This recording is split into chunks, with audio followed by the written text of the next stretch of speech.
So the second test in the infinite series is P series. So this is not the main test. This is the sub test and it will be used in the comparison test which we are going to study in our next lecture. So here in the P series may if you have the series like this 1 upon n raised to P.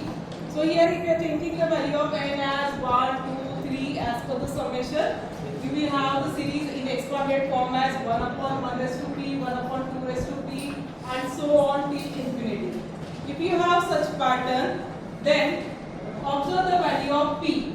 P is there in the power of n.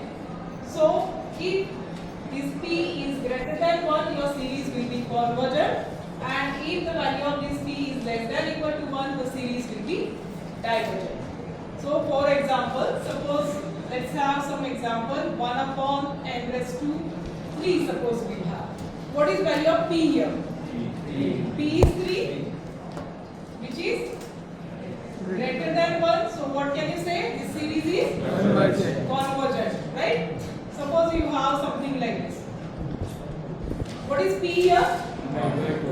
P is half, which is nothing but less than 1. So what will be the conclusion? Series will be divergent. If we have something like this. What is P here? P is equals to 3 by 2. Yes.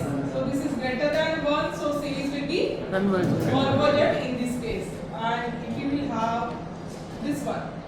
What is P?